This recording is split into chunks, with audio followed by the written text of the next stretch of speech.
This is The Close-Up. Conversations about creativity. From our studios in Los Angeles, here is Jim Chabin. Director Catherine Owens is with us, and if you've ever seen U2 in concert, you have seen her work. She served for 18 years as creative director for U2's live concerts and directed the movie U2 3D, which the New York Times called a technical and aesthetic landmark work of art. She is also an accomplished artist and is here from New York City. Welcome, Catherine. Thank you, Jim.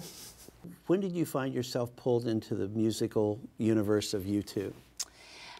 Well, I found myself in the world of U2 as a young, up-and-coming art college student / musician, and I played bass in an all-girl punk rock band.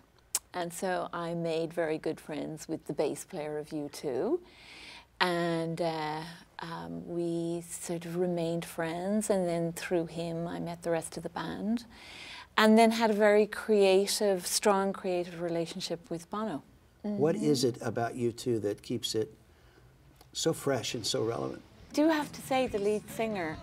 I can't stand a beat, asking for the check, go with crimson neck, it's Jesus round my neck, swinging the music, oh. Really over the years, I think keeping them relevant, I mean, I do have to say the lead singer has got the energy and the personality of 5 characters, so I guess that gives you sort of 5 lives, really. But really, I think the desire for writing songs and making music, they still have that desire very strong. When you begin a creative project and you know that this is the music that you'll be building your creative project around, whether it's a live concert or a motion picture, how do you approach it? What is the genesis of, where do you start from? Well, usually with U2, we would start, there's a small team of people who comprise of the band, the show director, lighting designer, wardrobe department, visual department, and then there's a couple of people who advise them creatively who come on board to these teams. And really, it depends on what's going on. I mean, I have to say, a lot of it does depend on what's going on politically and socially in the world at the time a particular tour is being developed. And then, you know, there's the structural considerations for the design of the set and what that's going to be and what kind of influences and inspirations are in the ether around those things. So the band are very open to the team coming with ideas, and then usually Bono will have a very strong idea about something he wants to, a story he wants to tell on a tour. And then we'll build all our creative sort of gatherings around that concept. Here's what the New York Times wrote about the movie that you directed for U2. The musical documentary is not merely a technical landmark shot entirely in digital 3D, but also an aesthetic one. The person most responsible for the film's vision, Catherine Owens, who is also in charge of production design for the band's live shows, has brazenly ignored the usual stipulations about making a 3D film. She favors quick edits, slow dissolves, rather than long takes and hard cuts. The result is not a confusing mishmash of images, but a musical, experimental work that visually stimulates sensation of thinking. The very idea of self-contained screen geography is thrillingly reconceived. Wow. Pretty nice for the New York Times review of your film. Talk about the movie project and talk about what you wanted to bring to it. We looked at it as my editor, Olivier Wiki, an amazing editor in New York, we decided to sort of psychologically break it up into 5-minute songs.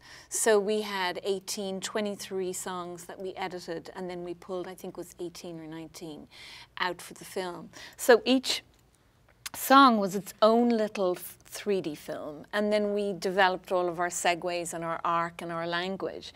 So it wasn't a fearful thing of like, oh my gosh, we have to make a feature film, how are we going to do that?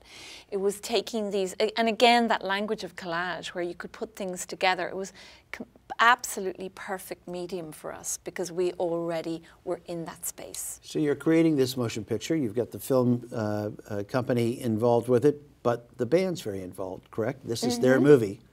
So are you working with them to make sure that you're all on the same page when you're making the movie? Yes, I mean, we decided to make the film from the inside out. So we worked with the people who already worked the shows, like the lighting designer Bruce Ramos designed the lighting on the day for what we were shooting. So one of the decisions we made very early on was we were not going to light for film. We were going to light for performance.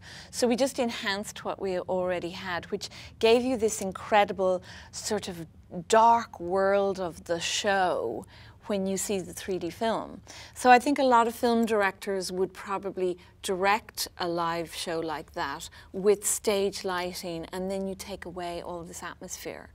So those kinds of conversations were crucial in terms of the band's frame by frame overview, which they had. They are, once they know an idea is going to work and once they've committed to that idea, they are completely hands-on. They don't usually make projects outside of their own desires. So if they're going to work with outside people, they will literally leave them to do what they want, and they have to do whatever, they'll go with whatever the result is. But once they take a project in-house, so to speak, they're literally over every cut. When you've got this kind of responsibility, and this was shot over how many concerts? 5 concerts. 5 concerts in South America? Yeah, South America. Over a period of what time? I think it was maybe a 3-week period. Okay. You go back to your hotel room that night.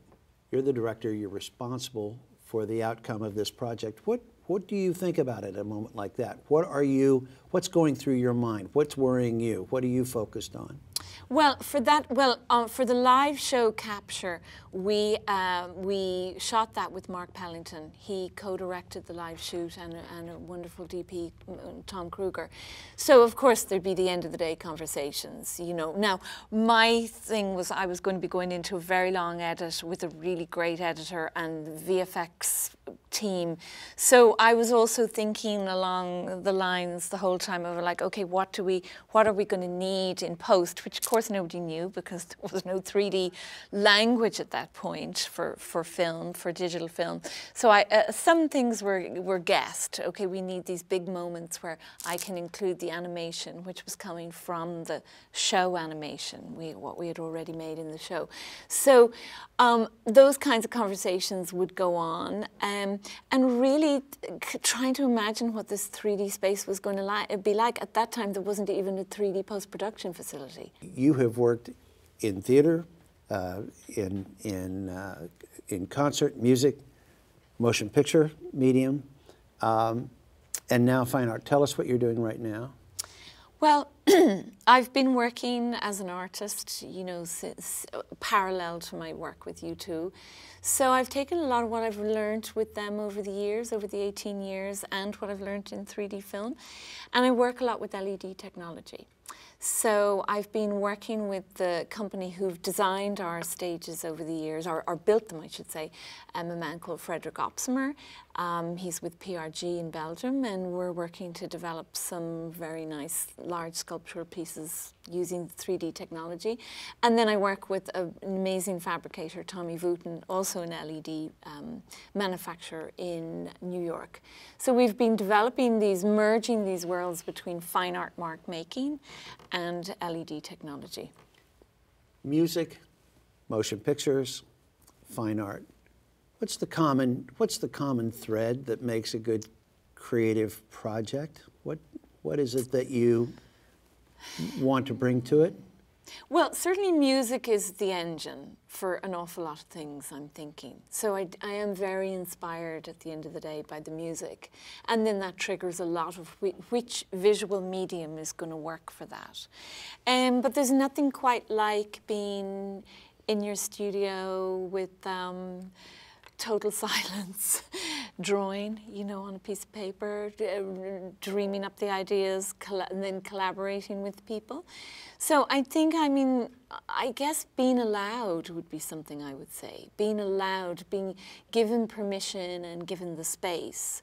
I mean, even right now, just our conversations about where VR is going, you know, just another space to be allowed to work in. So let's talk about VR. There was a great story in the Los Angeles Times. The New York Times has also covered it, but the press is asking the question, is this the next truly game-changing technology? Is this really an opportunity for creative people to create content and for the content companies to monetize it by selling it to consumers? How do you look at VR and that whole development? Creatively, I look at it as another, another pencil in the series of pencils. And it'll be interesting to see from what I've seen so far, it has its challenges, and I think those challenges are technical.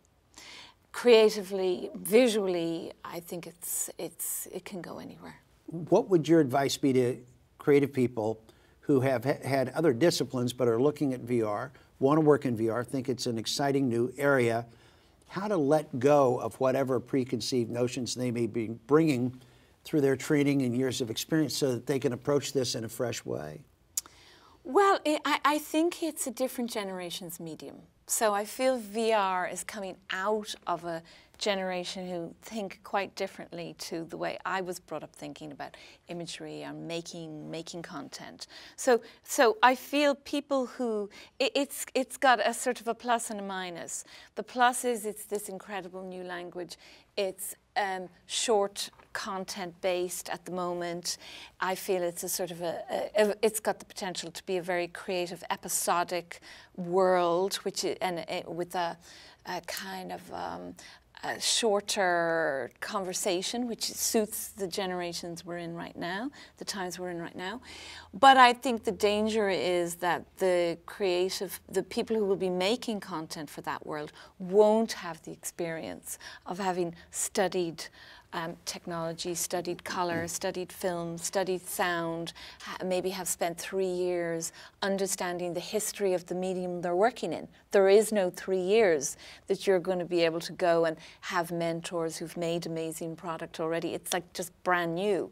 So my feeling is that I've heard various people say, oh, it's fantastic, you don't have to script for it, you just put the camera down, it's 360, you don't have to edit, it's stitched together. In my opinion, that would be a very short-sighted way to look at it. Right. In my opinion, I would say there's a kind of script writing that will have to be developed for VR. Let's say that you have a group of young creatives, and you have been assigned a VR project, and you're bringing them together. And maybe they have a degree in film school, maybe they've worked in television, they've worked in these other methods. How do you communicate with them in order to make certain that they are bringing what you want to a creative process as opposed to bringing what they've traditionally done? How do you break that mold a little bit? I think I would, just from what I'm feeling myself, I think I would make sure if they don't already know or haven't already been regular theatre goers, I would send them straight to a lot of theatre. Live theatre? Yes. Why? And then I would have them really look at the history of performance art. Because I feel that theatre directors are actually probably going to be very good VR directors.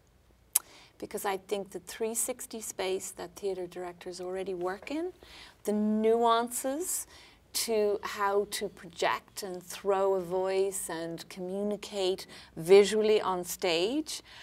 I think for somebody who wants to delve into VR very deeply, I would be looking at theatre directors. I mean, that sounds a bit mad. No, but if you're on stage with actors and an audience watching, but you really are in 360, right? Yes. You're moving in space with other actors, all performing at once, and the audience is the camera, in essence. And when you're pushing an actor back to recede them from a scene, and you're pushing them physically into a space, and you're bringing somebody else into that space, rather than what I'm seeing, where you're sort of just putting the camera down and you're having just the things happen, I'm feeling that the nuance of directing is going to be very important in VR. For a very, like a very strong VR experience. You have have led lots of teams. You've hired probably a great many people or brought them on to crews. What do you look for when you hire somebody or bring someone into a project? What are you mentally doing when you have that conversation? What are you looking for? I guess two things. I mean, again, this probably sounds a bit mad, but I do look for a slight level of obsessive compulsive behavior. Because I mean, obviously matched with the great creativity, but I do look for a edge on where the person is with their own understanding of their own ability. So I like people who can think, who can very quickly understand the possibility of thinking across the board, outside the box, over the line, and that they're not afraid to then say, oh, okay, she's going to let me do what I want to do here.